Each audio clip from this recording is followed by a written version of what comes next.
Así que la misión que nos une. Comienzo con un texto bíblico de Efesios. Ruego que se porten como deben hacerlo los que han sido llamados por Dios. Procuren mantener la unidad que proviene del Espíritu Santo por medio de la paz que nos une a todos. Voy a desarrollar la conferencia en 5 puntos. El primer punto, en busca de la misión que nos une.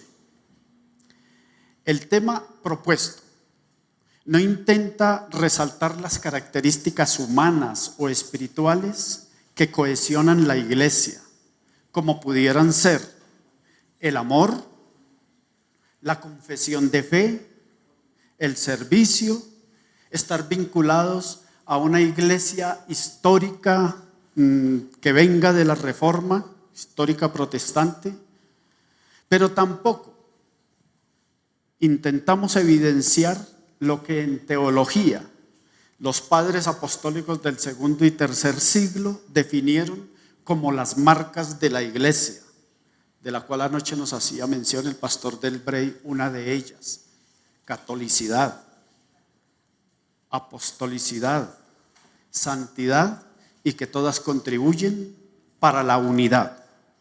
Tampoco nos vamos a referir a ello.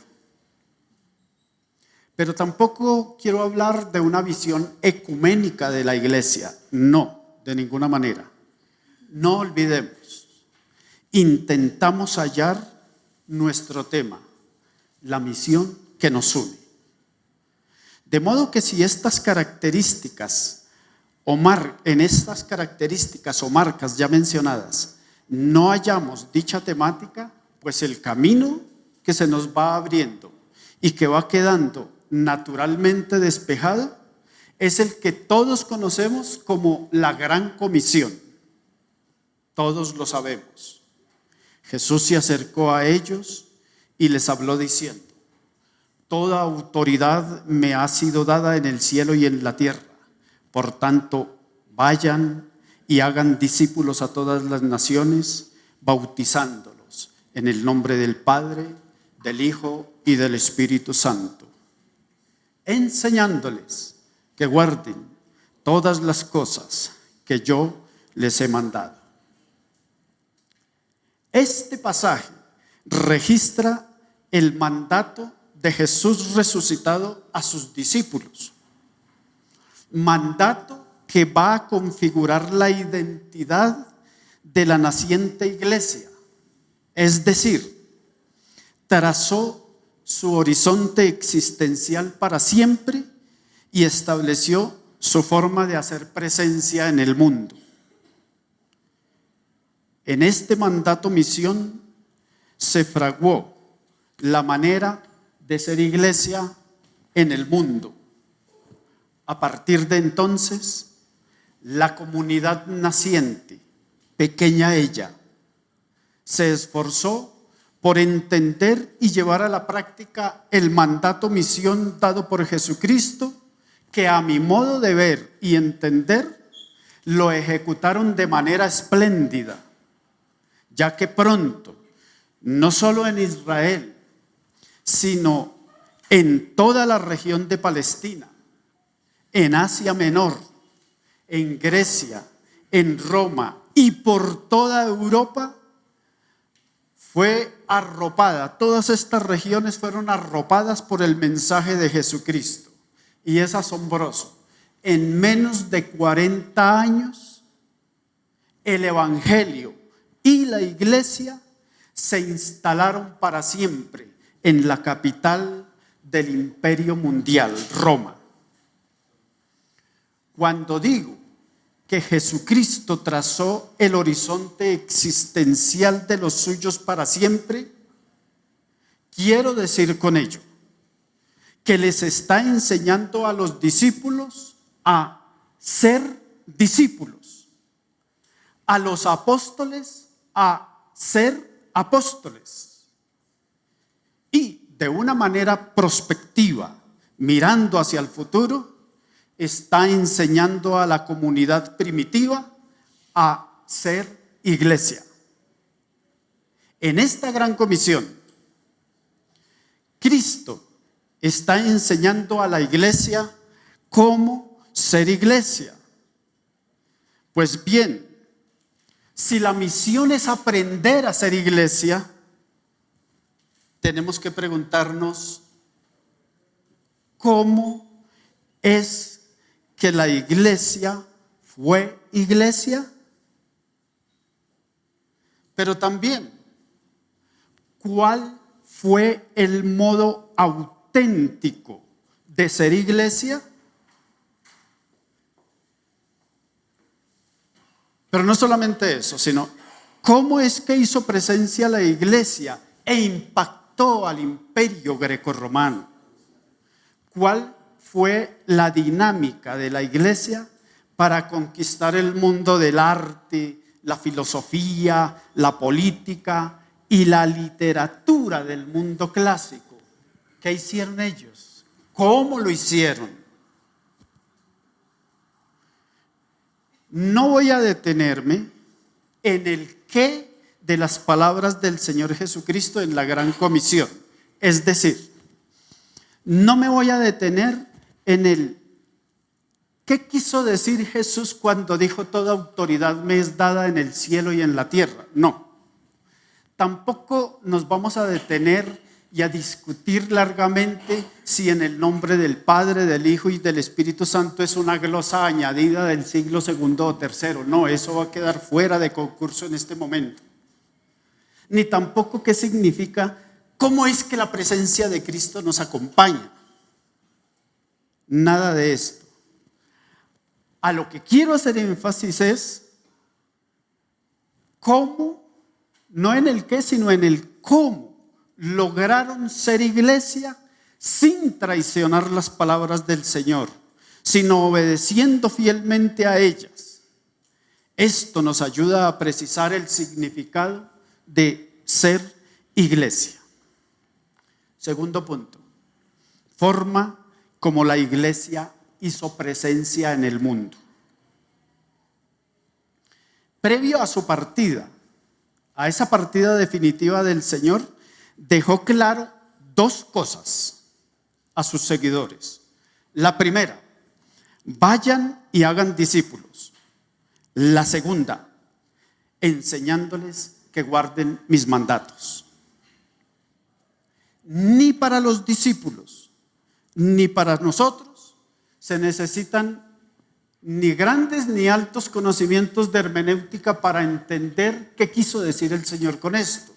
No se necesita tener ni hacer un estudio de la filosofía del lenguaje para saber qué es lo que quiso decir el Señor con esto. No. Es muy sencillo. Lo que quiso decir el Señor, por un lado, fue: vayan y prediquen al mundo, que allí muchos me van a seguir. Eso es todo lo que quiso decir el Señor. Y por otro lado, enseñen mis mandatos a los que creen y me siguen. Sucintamente, el Señor lo que quiso decir fue: prediquen el Evangelio, enseñen el Evangelio. Eso fue todo lo que quiso decir el Señor. Prediquen el Evangelio, enseñen el Evangelio. Veamos qué tan claro quedó esto para los discípulos según el relato de los Hechos de los Apóstoles. En el primer sermón de Pedro, el sermón de Pentecostés, es un largo sermón que termina más o menos con las siguientes palabras: a este Jesús resucitó Dios, de lo cual todos nosotros somos testigos. Sepa pues, ciertamente, toda la casa de Israel, que a este Jesús, a quien vosotros crucificasteis, Dios le ha hecho Señor y Cristo. Predicación, proclamación. Pero a continuación, en el mismo capítulo, verso 42, agrega: y se mantenían firmes en la enseñanza de los apóstoles, en la comunión, en el partimiento del pan y en la oración. Ahí están, claritos. No se necesita grandes elementos de interpretación. Proclamaron, predicaron y enseñaron con claridad. Dos cosas fundamentales. No hay duda que la comunidad naciente entendió que su misión tenía como fundamento dos dinámicas. ¿Cuáles son las dos dinámicas que tenían como fundamento esa misión? Predicar y enseñar.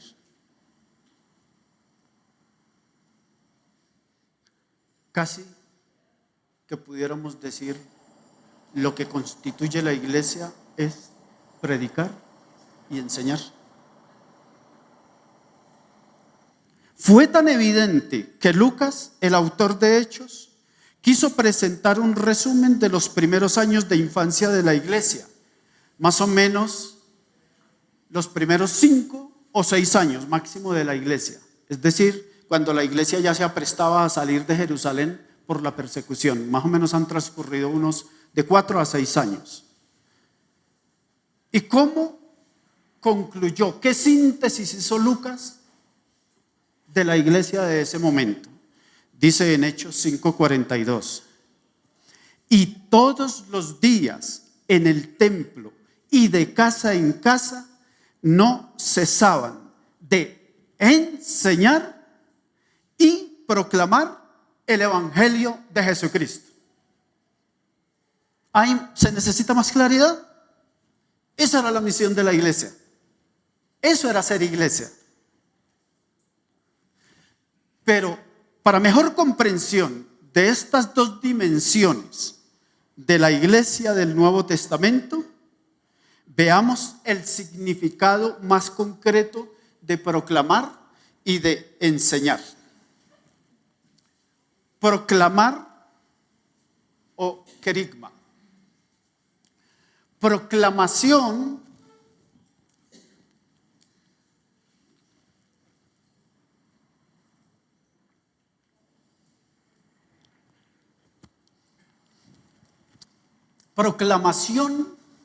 viene del griego kerygma, que significa anuncio, mensaje, predicación y pregón.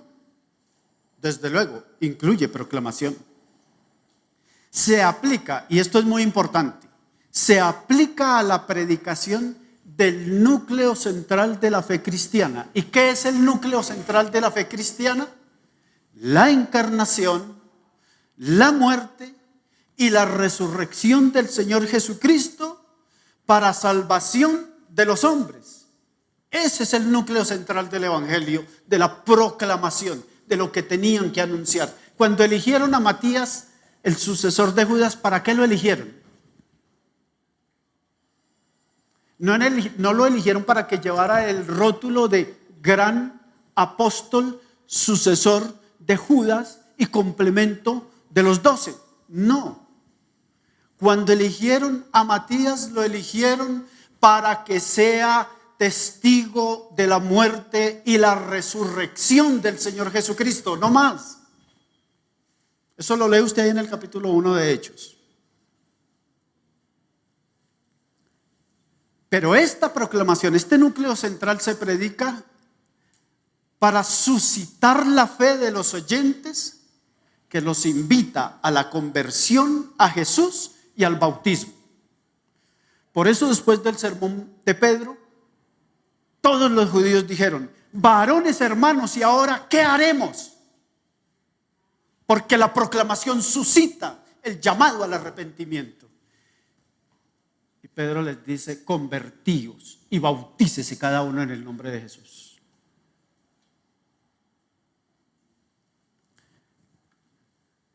Esto es proclamación o querigma. Enseñanza o didaje. Viene del griego, enseñanza viene del griego didaje o didache, que significa enseñar, instrucción y transmitir. Didasco, que deriva de didascalia, de didaje o de didache, significa enseñar. Didascalía, la actividad propia de enseñar.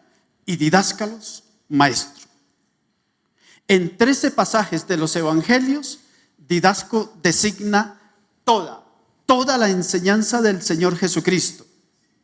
Y la enseñanza tiene el sentido de exigir y provocar decisiones con base en la interpretación de lo que se ha enseñado. Es decir, no se enseña por enseñar, se enseña con el fin que haya un aprendizaje y un cambio, una aprehensión de conocimientos que se hagan prácticos para la vivencia y para la existencia del ser humano. Clarifiquemos para que no quede ninguna duda. Contenido del querigma y de la didaje, porque esto es muy importante. No podemos adornarnos simplemente por el hecho de usar un término griego. Eso es lo de menos. Lo importante es el contenido. ¿Qué es querigma? Mire cómo lo dice Hechos capítulo 10. Somos testigos de todas las cosas que Jesús hizo. A él le mataron colgándole sobre un madero, pero Dios le levantó al tercer día y todo aquel que cree en él recibirá perdón de pecados. Las grandes exposiciones del querigma, de ese núcleo central de la predicación de Cristo, están en Hechos 2, en Hechos capítulo 10, que es lo que estamos tocando, en Hechos capítulo 13, en el primer viaje misionero de Pablo. Pero esto lo saqué de Hechos 10, porque sucintamente esto es a lo que se dedicaron no solamente los apóstoles, toda la iglesia se dedicó a esto, a ir como pregoneros por todas las carreteras del Imperio Romano que garantizaban la Pax Romana, y por todas las carreteras del Imperio Romano se fueron proclamando esto y nada más que esto. Lo cual significa que el contenido propio y esencial del querigma es Cristo, Cristo y Cristo. No hay más. Que nosotros nos pongamos a adornarnos con doctrinas de eclesiología, de soteriología, de escatología, eso ya es otra cosa. Pero lo esencial es Cristo. ¿Pero qué significa la didaje? La didaje significa que a este Cristo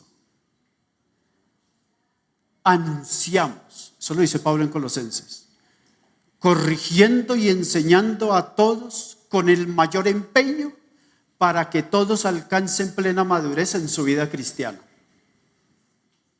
Pregunto una vez más, ¿qué misterio tiene la didaje si no es enseñar propiamente que ese Cristo que se proclamó es ese mismo Cristo que tiene poder para transformar al ser humano?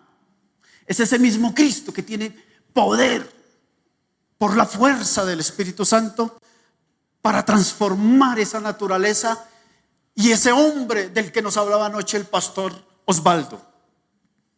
Ese hombre que llega trajinado, con miedos, con frustraciones y con fracasos. Esa didaje tiene por objetivo que el Cristo de la gloria, por el poder de su Espíritu y de su palabra, lo transforme a la imagen y a la gloria de Cristo. Eso es el todo de la iglesia. El querigma hace mirar a la iglesia hacia afuera, hacia el mundo. ¿Para qué? para proclamar a Cristo como único mediador entre Dios y los hombres y como el Salvador de la humanidad, quien invita a su seguimiento. Pero seamos claros, el querigma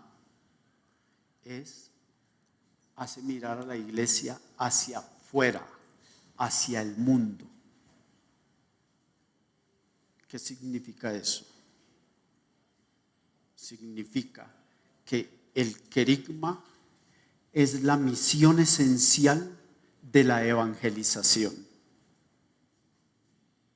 Y ya ustedes saben que querigma es Cristo, Cristo Salvador, Cristo Redentor. Y entonces ya tenemos que irnos preguntando, si la iglesia no cuenta con un proyecto misionero y evangelizador, ¿qué estamos haciendo?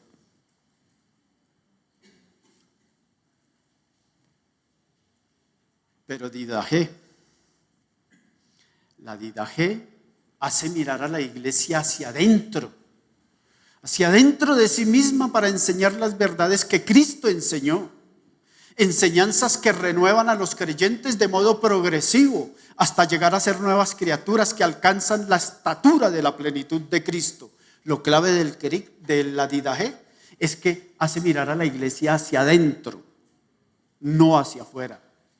Los dos movimientos, centrípeto, Didache, y centrífugo hacia afuera, la misión, querigma.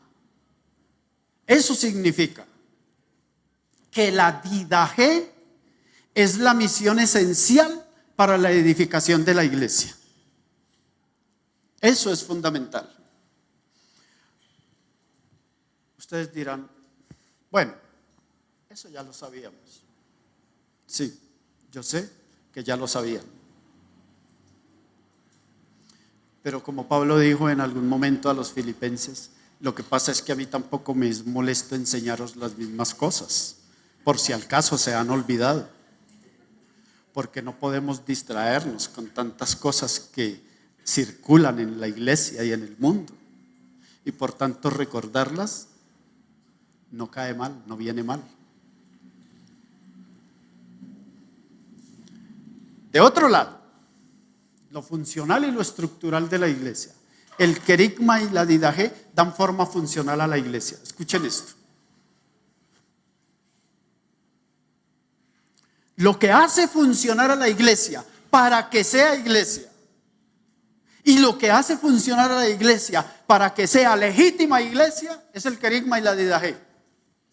¿Y por qué el querigma y la Didache? Porque el querigma y la Didache entrañan a Jesucristo y solamente a Jesucristo. Porque si pretendemos hacer de la iglesia algo diferente a Jesucristo, ya no es iglesia siquiera. Pero si lo funcional es la Didache y el querigma le dan forma funcional a la iglesia, puesto que ya los dos tienen como condición esencial y necesaria e irreemplazable a Jesucristo, quien da forma estructural a la iglesia. Si el querigma y la Didache le dan forma funcional a la iglesia, el contenido central de aquellos dos le da forma estructural a la iglesia, porque Cristo cumple esta función, esto que sostiene, esto que da solidez, esto que no deja mover, firmeza, fundamento.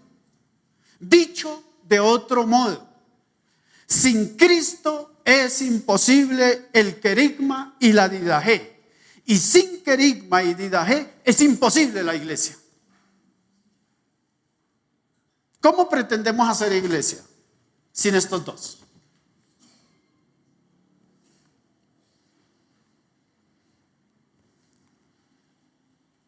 Estas dos dimensiones, querigma y Didache, derivan no solo de la gran comisión de Mateo 28.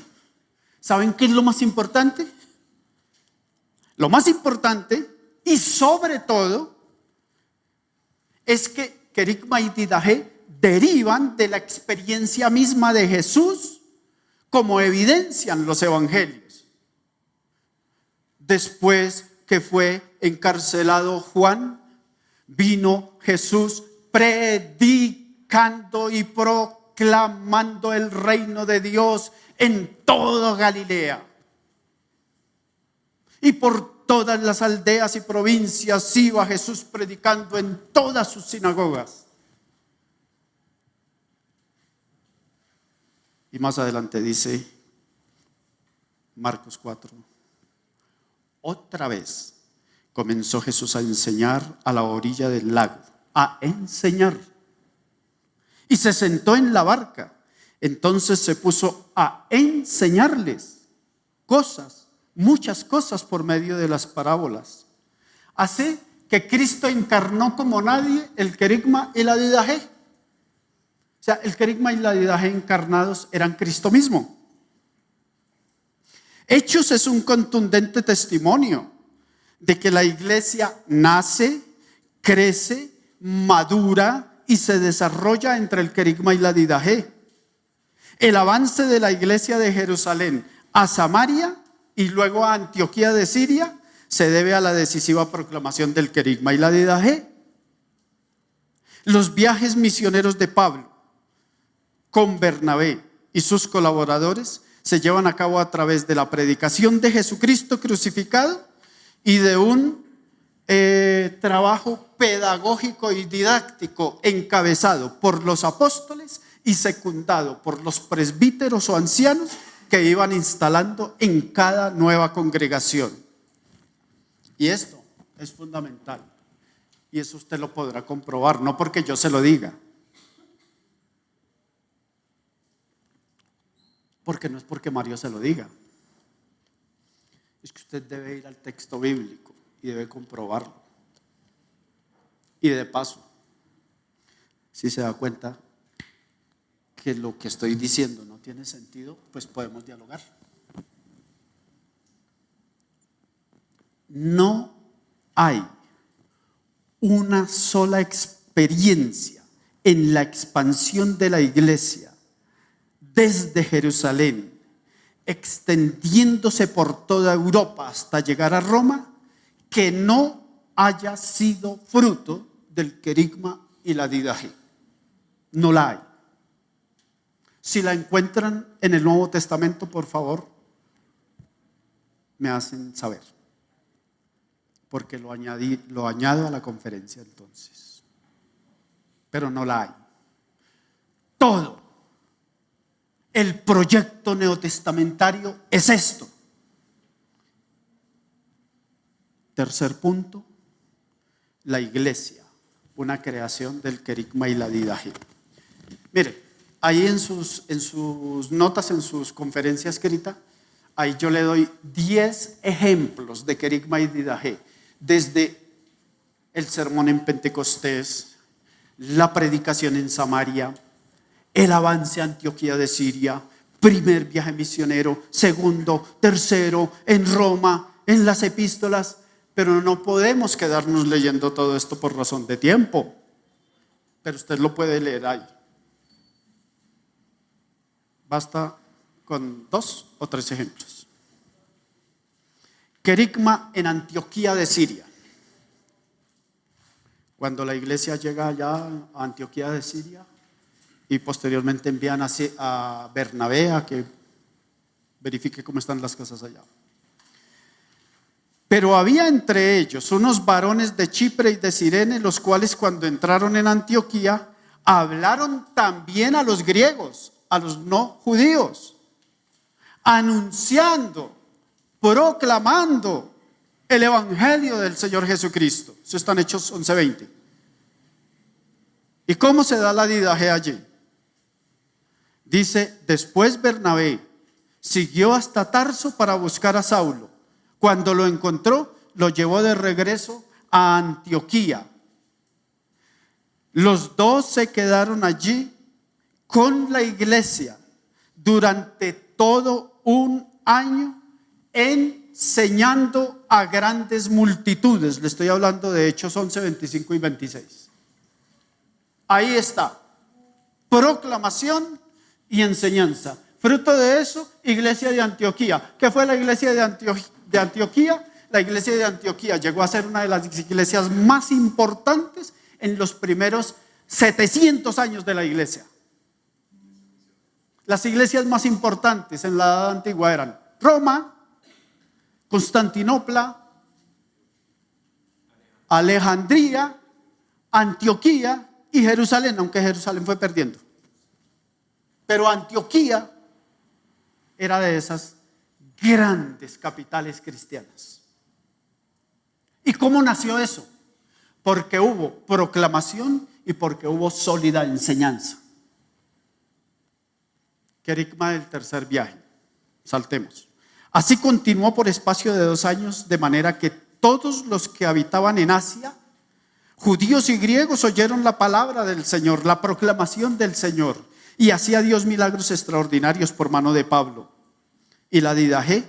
Pero algunos se pusieron tercos y rechazaron el mensaje y hablaron públicamente en contra de Pablo y de los del camino, o sea, de la iglesia. Así que Pablo salió de la sinagoga y se llevó a los creyentes con él. Entonces asistía diariamente a la sala de conferencias de Tirano, donde exponía sus ideas y debatía todos los días.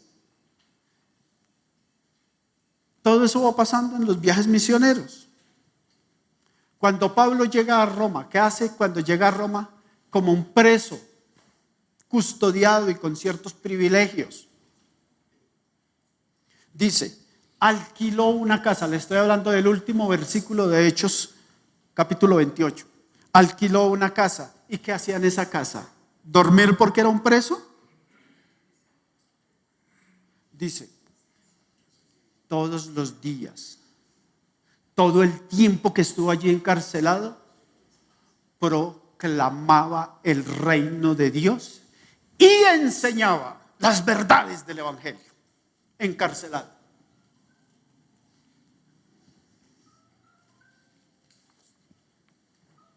No podemos quedarnos repasando todo, solamente una cita más respecto a esto. El querigma y la didaje de Pablo a un joven pastor, a Timoteo. Delante de Dios y de Cristo Jesús, que vendrá glorioso como Rey a juzgar a los vivos y a los muertos, te encargo mucho que prediques el mensaje, que insistas cuando sea oportuno y cuando no lo sea. Convence, reprende, anima, enseñando con toda paciencia. Haz obra de evangelista, cumple tu ministerio. ¿Qué implicaba cumplir el ministerio? Proclamar y enseñar. Por esta causa te dejé en Creta. Eso se lo escribía a Tito. Por esta causa te dejé en Creta, para que corrigieses lo deficiente que hay en la iglesia y establecieses ancianos para que enseñen la verdad contra aquellos que contradicen el evangelio. Y no te olvides de ser íntegro en la enseñanza, de modo que no tengan cómo rechazar y argumentar contra la verdad del evangelio. Para eso estaban los presbíteros o los ancianos.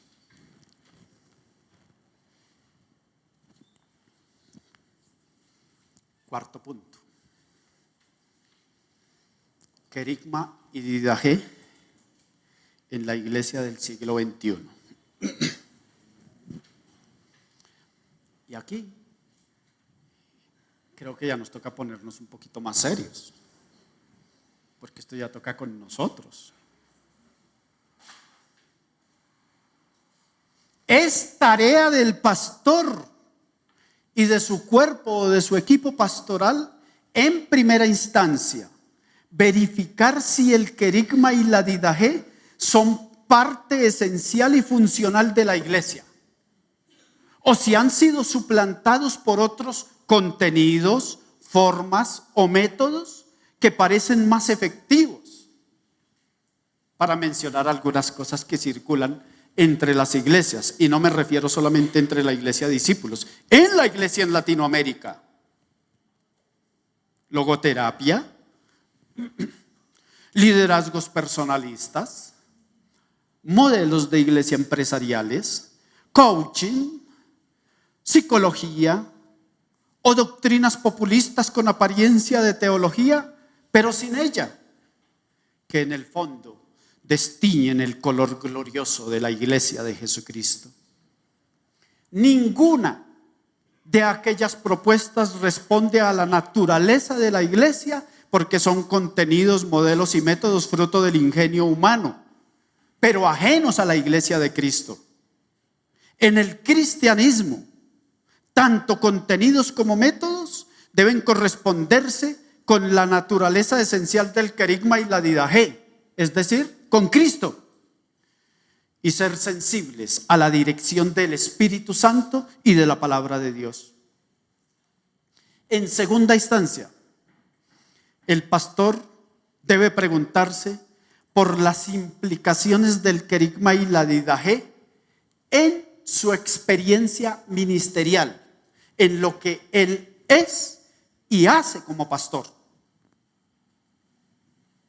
Sobre el querigma, el pastor o la pastora debe ser intencional, objetivo, humilde y preguntarse: ¿tengo claro el contenido, la exactitud y la prolijidad del mensaje querigmático?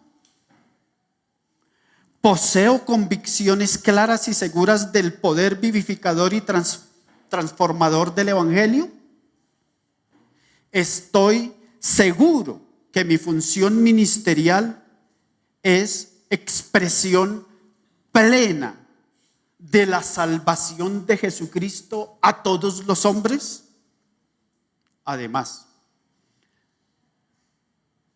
para los pastores que se fascinan con las agendas sermonarias anuales, mi agenda sermonaria anual integra en su temple la salvación de Cristo, en su temple anímico, como telón de fondo, el querigma, de modo que predique lo que predique, siempre va a estar presente la muerte, la resurrección y la redención del Señor.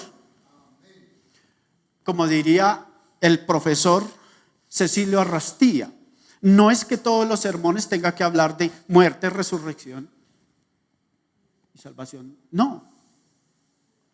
Pero sí todo sermón debe llevar en esencia y en el bloque grande debe llevar ese contenido donde la gente pueda respirar y entender que hay un espíritu que se habla del pesebre, de la cruz y de la tumba. Dice él, esto es lo que da estructura al plan sermonario del pastor. Bueno, Cecilio Arrastía, un gran predicador, ¿no? Para quienes no lo conocen, predicador latinoamericano.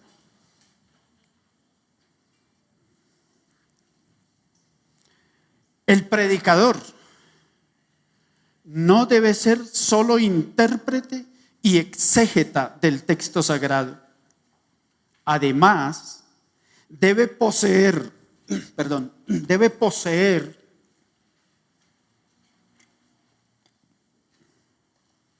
un fino y sensible sentido para realizar una lectura social e interpretar con claridad el mundo en que vive, porque de no ser así, predicará un mensaje extraño, ajeno, lejano e irrelevante al mundo tecnocientífico, materialista y secularista en el que vive la sociedad.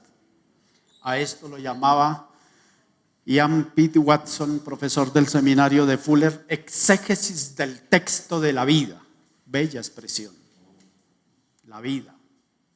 Cuando la vida real se hace sermón. El querigma exige predicar el evangelio completo al hombre completo que necesita completamente la gracia de Cristo. Se interpreta el texto sagrado y se interpreta la vida. Se interpreta el lenguaje pastoril bíblico y se se adapta al lenguaje de la sociedad posmoderna. Se comprende el mensaje, la vida y la obra de Cristo y se transfiere de modo entendible y asequible a la sociedad cibernética. Se asimila el amor de Cristo en la cruz y se predica a una sociedad crucificada por el capitalismo, el hedonismo y el individualismo. El pastor debe conocer las dimensiones del querigma. No predica por predicar, sino que predica porque sus convicciones y sus pasiones más profundas allá ha entendido que solamente en Jesucristo el hombre de hoy tiene esperanza de vida eterna. No predicamos por predicar. Predicamos porque hay una convicción profunda que primero nos ha cambiado a nosotros y sabemos de qué hablamos. El pastor y sus líderes deben propiciar un modelo de iglesia misionera, porque el querigma entraña la misión. Siempre mira hacia afuera. No hablo de misiones al estilo del siglo XVIII y el siglo XIX, donde los misioneros eran unos verdaderos Indiana Jones. No me refiero a esa obra misionera. Hablo de si intencionalmente la iglesia en su ciudad está haciendo lo que debe hacer por proclamar a Cristo a pobres, a ricos, a empresarios, a trabajadores, a estudiantes, a amas de casa, etcétera, etcétera. Hablo de si están aprovechando las redes y las tecnologías modernas como plataforma evangelística. Y si la economía eclesial destina lo que debe destinar a proyectos evangelísticos.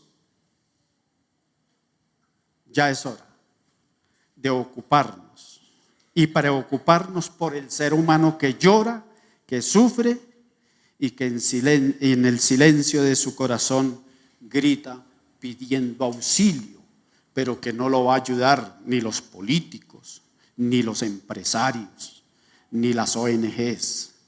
Los únicos que lo pueden ayudar son los que tienen el mensaje de Jesucristo, y eso es la iglesia de Jesucristo.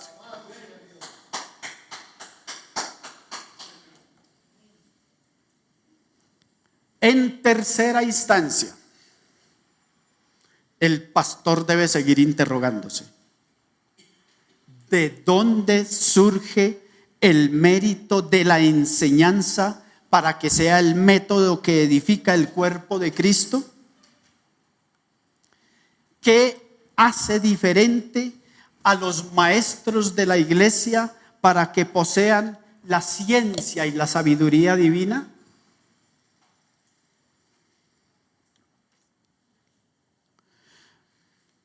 ¿Por qué los evangelios y sus adversarios religiosos identifican a Jesús más como didascalos que como predicador? Yo no sé si usted ha notado eso en los evangelios. Lo identifican más como maestro que como predicador. Recordemos que una noche en Jerusalén, cerca de la Torre Antonia, al noroccidente del templo, en una tienda, Juan Valdés se citó Jesús con un señor llamado Nicodemo y se sentaron. Estaba cayendo la noche. Bueno, es que a Jesús le gustaba el café colombiano. En el cielo va a haber tiendas Juan Valdés, así que no se preocupe.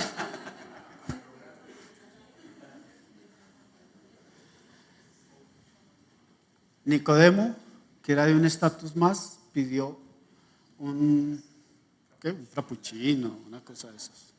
El Señor dijo: yo prefiero tinto campesino. Él era un campesino. Y se quedaron mirando. Y Nicodemo no necesitó introducir su mensaje ni generarle toda una parafernalia para entrarle a Jesús. Se quedó mirándolo y le dijo: Rabí, sabemos que vienes de Dios como maestro. Porque si Dios no está con él, no podría hacer lo que hace. Maestro.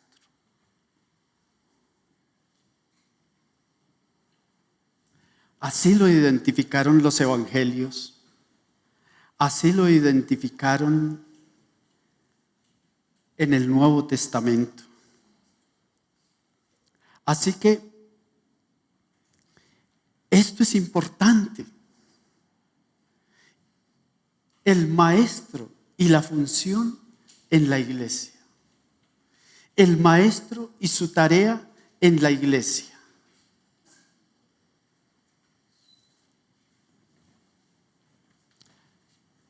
El pastor y su equipo deben preguntarse si son conscientes de la trascendencia magisterial comunitaria.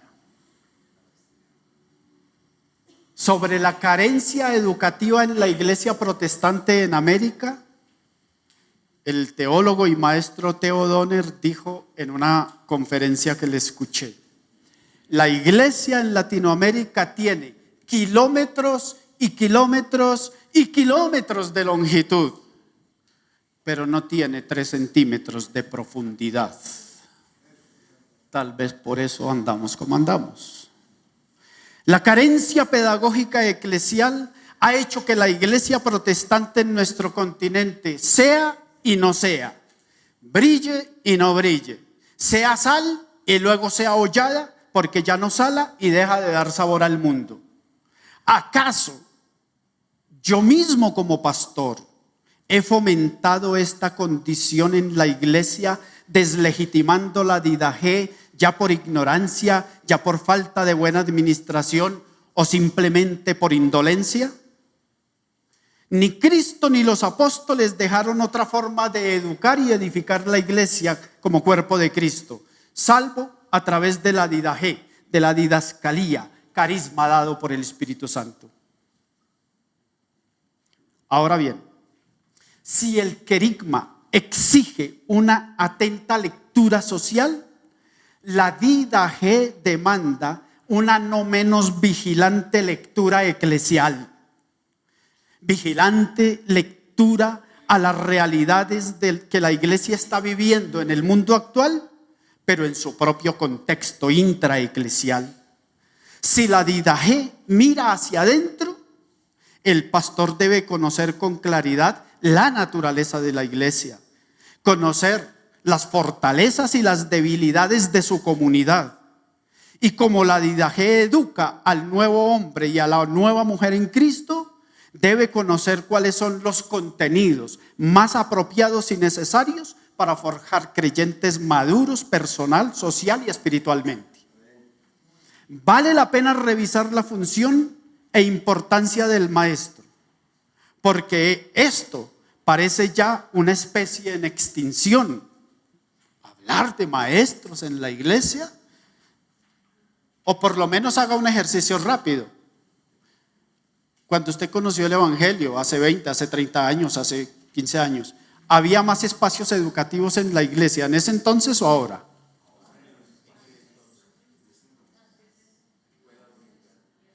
En ese entonces.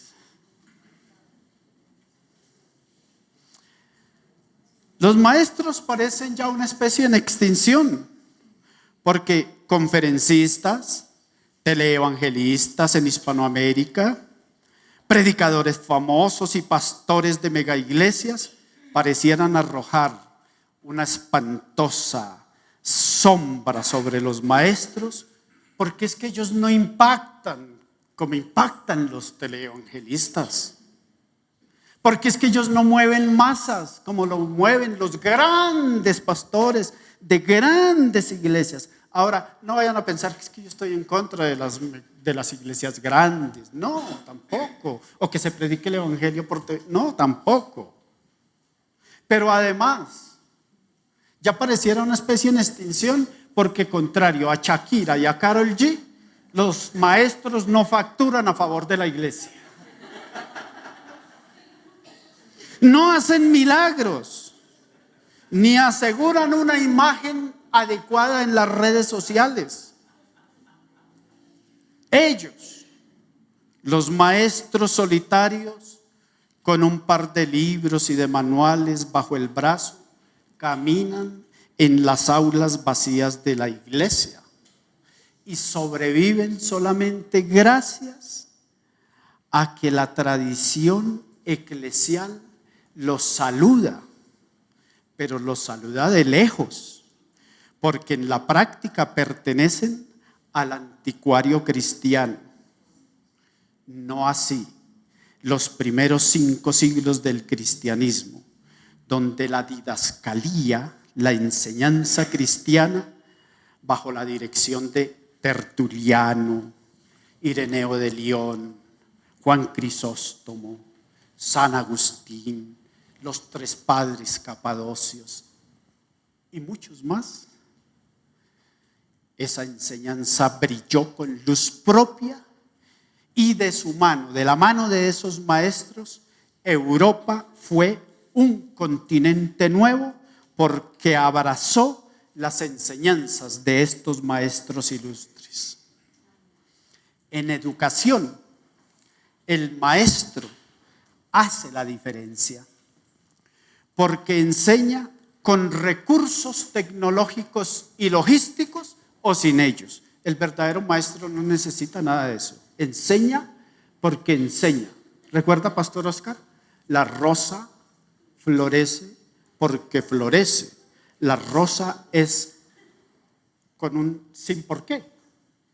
Es rosa y es bella porque es rosa. El maestro es maestro porque es maestro y no necesita ni tecnologías ni logísticas para enseñar, aunque si las tiene mejor. Pero si no las tuviera, enseña. El maestro enseña con sueldo o sin sueldo, con reconocimiento o sin reconocimiento, con seguridad social o sin ella. Eso no es lo importante para el maestro. Para el maestro lo importante es el fuego que arde en su corazón para enseñar a Cristo. Es la pasión que seduce su alma por comunicar la sabiduría del cielo que transforma a la imagen del resucitado. Enseñar solo con la razón transmite frías ecuaciones doctrinales y esquemáticas fórmulas moralizantes. Pero hacer fluir la vida solo se logra con el corazón, porque allí es donde palpita la vida, porque allí es donde palpita el soplo de Dios. Y se enseña con el alma, porque es el alma la que lleva su imagen y su semejanza. El maestro llamado por Dios ofrenda sus convicciones, su experiencia, sus palabras, sus conocimientos y la vida misma como verdadero apostolado para la gloria de Cristo y para edificación de la iglesia. Es en esta donación existencial donde haya su mayor recompensa, porque sabe que es la única forma de agradecer la gracia del don recibido. De gracia recibisteis, dad de gracia. Ahí dejo alguna que otra nota adicional a esto que hemos hablado.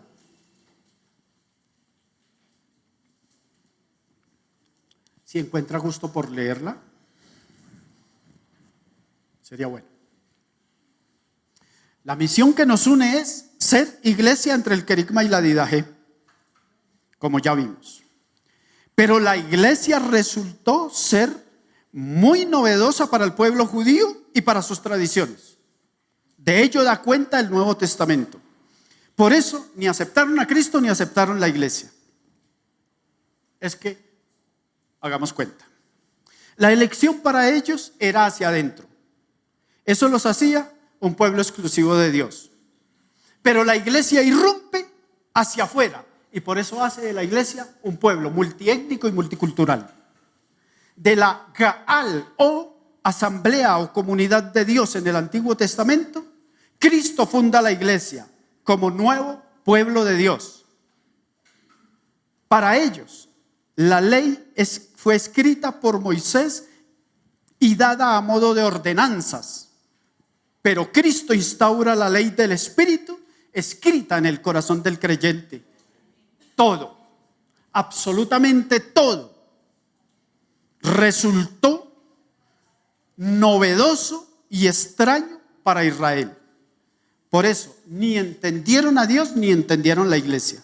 Lo cierto es que Dios se reveló sorprendente porque Él siempre renueva todas las cosas.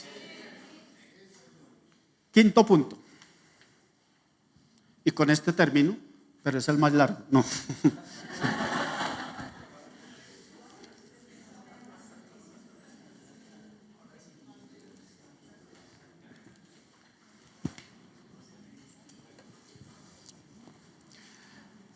Dios es impredecible, no para sí mismo, sino para nosotros los mortales, que nos sometemos a asfixiantes rutinas, esclavizados a estructuras, a métodos que idealizamos, que cristalizamos o disecamos para perpetuarlos y erigirlos como modelos intocables para vivir la vida. Pero Dios casi nunca está en esas estructuras y modelos a la que nosotros queremos someterlo. Ni actúa con los métodos ni en el tiempo que nosotros queremos que actúe. Porque nuestros métodos y torpes estructuras no pueden contener al Creador, porque Él es libre y liberador. Cada palabra suya es novedosa. Cada hecho suyo es presencia renovada. Y cada plan divino nos resulta sorpresivo porque escapa a nuestros pobres y frágiles esquemas. Deutero Isaías, o Isaías para quienes lo entiendan mejor, conocía este atributo de Dios y por eso Isaías dijo: yo voy a hacer algo nuevo. Eso dice Isaías 43. Lo radicalmente nuevo de Jesucristo fue que con su sencilla y prodigiosa presencia fundó la iglesia, manifestación plena de Dios y de su plan redentor en la persona de Jesús de Nazaret. Patriarcas y profetas, regidores y Torá, Jerusalén y templo, fariseos, esenios, saduceos y Sanedrín, todos fueron desbordados por la gloria del evangelio viviente. Desde entonces la iglesia peregrina en el mundo como cuerpo vivo de Jesús resucitado. Imposible creer y aceptar esta novedosa revelación para el pueblo de Israel. Pero así es y así se mueve Dios. Hace todas las cosas nuevas. Novedad inexplicable que sigue siendo viva y real en la iglesia del Señor Jesucristo. La iglesia entraña una firme y segura condición divina de la cual recibe la gloria, la santidad, la unidad, la catolicidad, la salvación, el poder y su perfección. Además, un plan siempre nuevo que la guía por sendas insospechadas. La iglesia posee esta santidad y perfección no gracias a nosotros los miembros que la componemos, sino a la justicia y a la gracia perfecta de Cristo en la cruz y por la resurrección.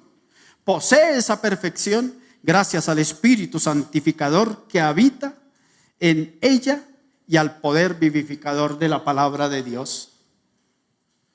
Pero la iglesia también posee una condición intensamente humana, de la cual cabe esperar obediencia y desobediencia, la vida en el Espíritu y la voluntad humana que se opone a Dios, el anhelo de glorificar a Cristo y a la vez buscar la vanagloria del mundo, la santidad y el pecado, el triunfo, el desánimo, el fracaso, el esfuerzo por buscar el reino de Dios, pero también por imponer intereses humanos y terrenales, el deseo de servir a la iglesia y el de servirse de ella.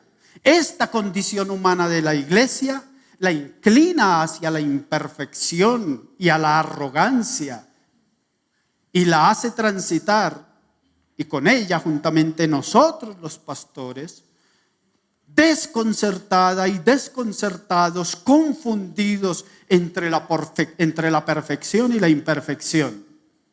La iglesia es y vive una mixtura divina humana que Lutero definió como simul justus et peccator, simultáneamente justos y pecadores. ¿O esa no es la realidad de la iglesia? Eso somos todos. Mientras la iglesia transite, el mundo va a estar supeditada a contingencias históricas y humanas.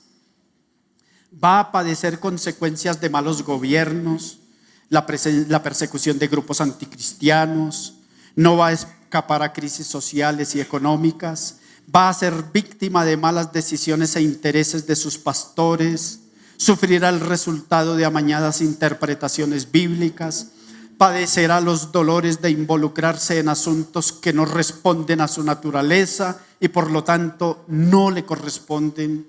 La iglesia, un ejemplo de eso es que la iglesia se hizo imperial. Escuchen, la iglesia se hizo imperial cuando se alió con Constantino.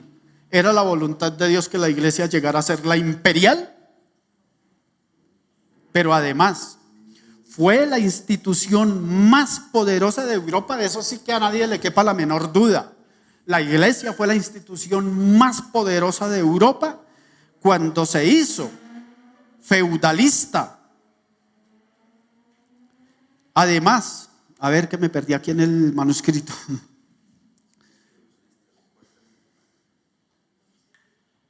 A ver, ya lo pillé aquí. Cuando se hizo feudalista.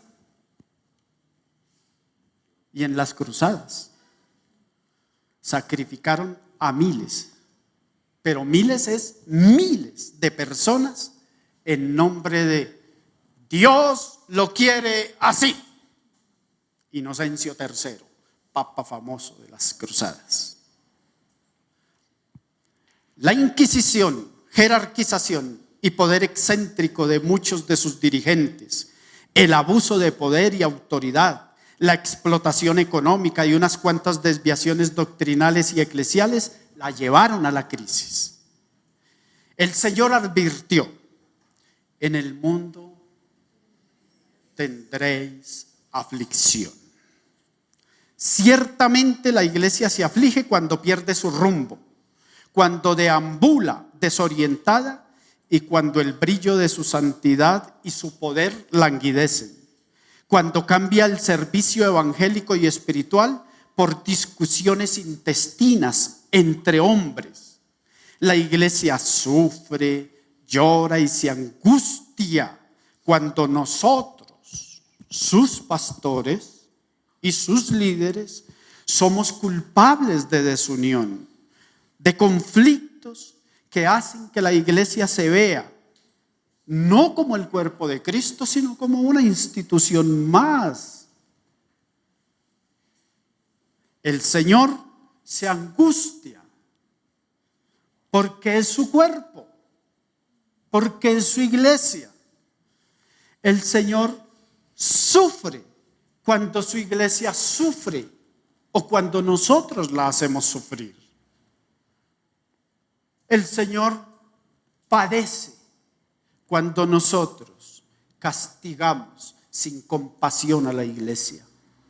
Dice el profeta Isaías: cuando ellos, Israel, sufrían, el Señor también sufrió.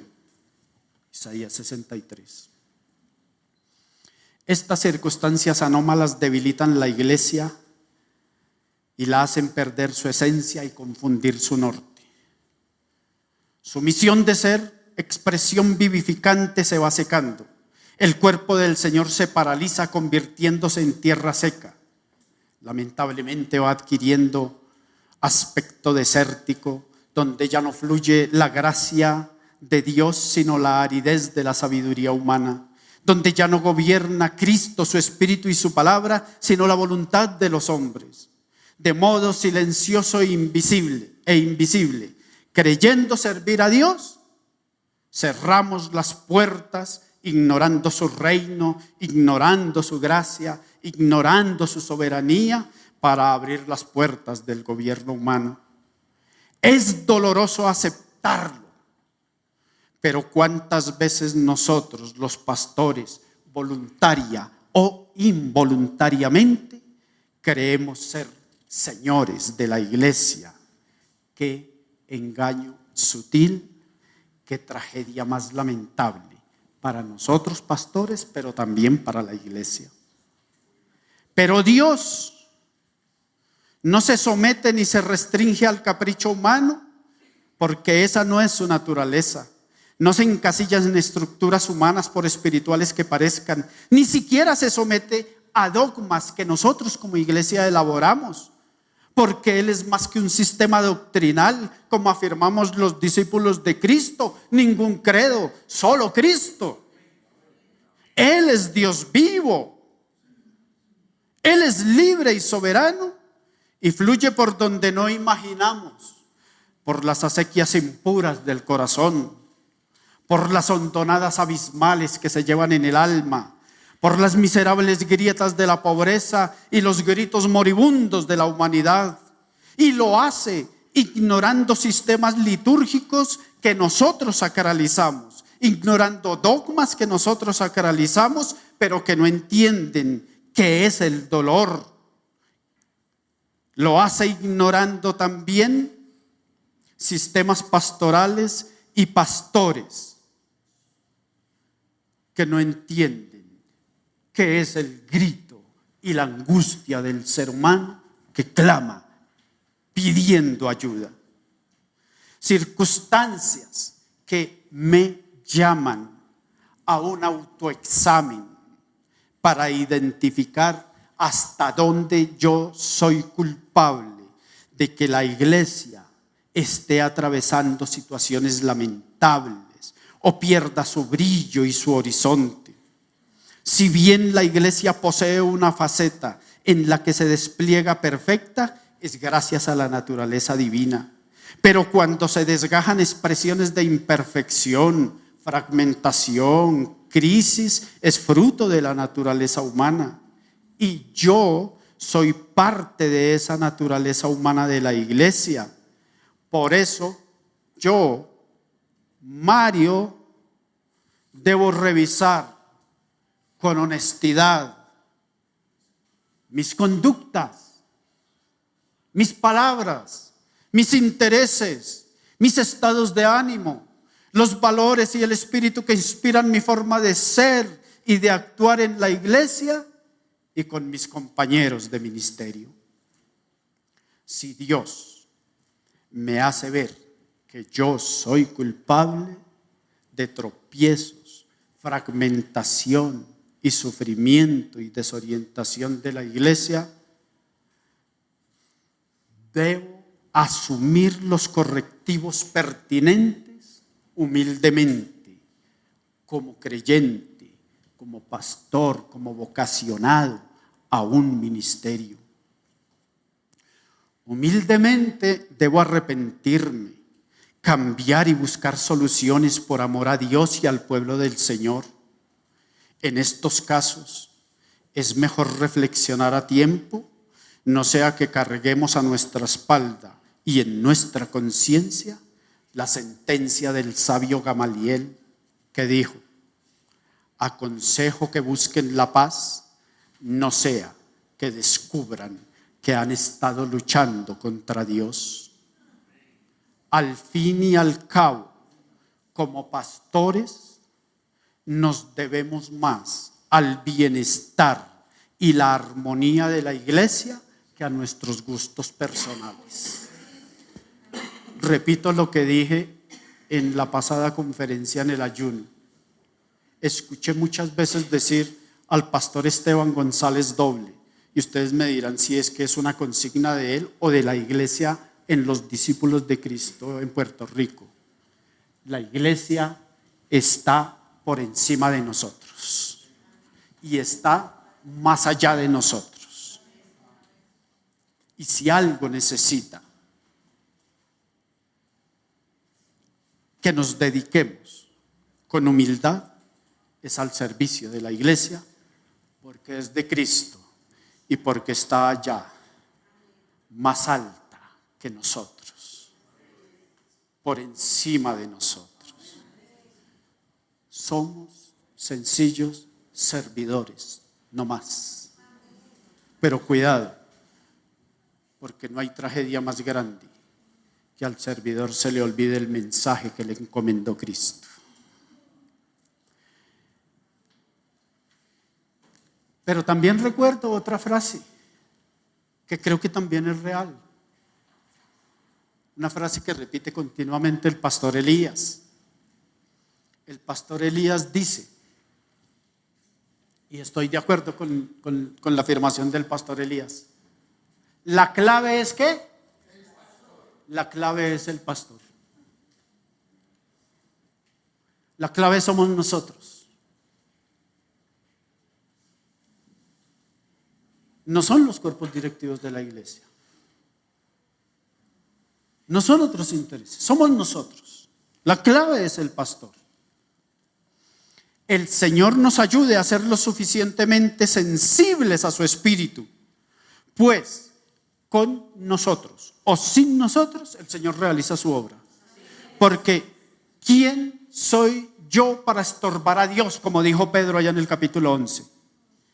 Él mismo, Cristo, sale en defensa de la iglesia cuando se torna árida y desértica, porque es su iglesia que compró con su sangre. No importa cómo esté, o quién, o qué haya causado su condición devastada y desértica. Es la iglesia gloriosa de Cristo glorioso. Y Él no desampara a su iglesia. Él es su Goel, su redentor que la rescata y la lleva al cumplimiento de su misión. Ese cumplimiento que es ser iglesia habitando en el querigma y la didaje. Dios siempre abre un camino nuevo, un plan nuevo y un despertar nuevo para su iglesia. Y ella se mueve por el soplo del Espíritu y no al ritmo de nuestros intereses. La iglesia cumplirá el propósito divino de ser iglesia de Cristo porque Él y su palabra la hacen renacer de las cenizas que nosotros muchas veces la dejamos. Repito, dijo el profeta Isaías, capítulo 53, verso 19. Yo voy a hacer algo nuevo. Voy a abrir un camino en el desierto y ríos en la tierra estéril. Ya he empezado a hacerlo, dijo el profeta. También es cierto que muy a pesar de debilidades humanas contrarias a Cristo y al bienestar de la iglesia, hay pastoras y pastores que acreditan su quehacer ministerial a costa de mucho esfuerzo y dedicación. Y ese esfuerzo y dedicación va enfocado a guardar su integridad espiritual, personal y ministerial. Se equivocan como personas y se equivocan en el ejercicio ministerial, como yo me equivoco como persona y en el ejercicio ministerial. Es de humanos equivocarnos. Pero su espíritu no encarna deseos desbordados que contradicen los valores del obispado. Su corazón no es dominado por una incultura ética pastoral, ni su alma está esclavizada a anhelos contrarios a la libertad eclesial y ministerial, sino que hay coherencia entre su decir y su hacer, y busca la salud y la armonía en las relaciones del liderazgo y el bienestar de la iglesia. Siempre busca la gloria de Cristo en humilde y sincera obediencia servicial y lo logran. ¿Por qué lo logran? Porque son hombres y mujeres que han aprendido a pastorear su propia alma. el Señor, en su misericordia, nos dará nuevos métodos y caminos novedosos. Él nos inspirará nuevos proyectos eclesiales y denominacionales y traerá un viento fresco del Espíritu que soplará para asegurar la unidad de la iglesia, como dijo Cristo, para que todos sean uno. Unidad que fue la estrella polar de los cristianos, de la iglesia de Barton Stone y de los discípulos de Thomas y Alexander Campbell a comienzos del siglo XIX. Esa fue la estrella polar, la unidad de la iglesia. Ayer lo dijo el pastor del Brey. Es la unidad de la iglesia. ¿Y a quién le toca velar por la unidad de la iglesia? A Cristo y a sus pastores. La lluvia tardía de su gracia reverdecerá en nuestros corazones, en nuestra fraternidad y servicio, para que produzca su mejor cosecha. Él nos hará ver la iglesia con sus ojos y nos hará servir como Él sirvió. Sintió compasión de ellos porque estaban abatidos, como que no tenían pastor. Por oscuro y desértico que se presente el panorama, no debemos temer, porque el Señor abre caminos nuevos para que su iglesia en Colombia florezca como una renovada primavera del Espíritu de Dios.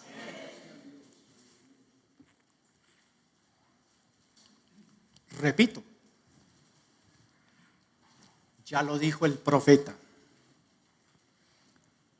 ya he empezado a hacerlo. Que se alegre el desierto y la tierra seca, que se llene de alegría y florezca, que produzca flores como el lirio, que se llene de gozo y alegría. Dios lo va a hacer tan bello como el Líbano, tan fértil como el Carmelo y el valle de Sarón. Todos verán la gloria del Señor. Ánimo, no tengan miedo. Aquí está su Dios para salvarlos. Aquí está su Dios para salvarlos. Y habrá allí una calzada que se llamará Camino Sagrado. Los que el Señor ha redimido entrarán en Sión con cantos de alegría y siempre vivirán alegres y hallarán felicidad y dicha y desaparecerá el llanto y el dolor. Isaías 35. Finalizo. De Dios siempre esperamos caminos novedosos. Del hombre, asombro, humildad y obediencia para transitar por ellos.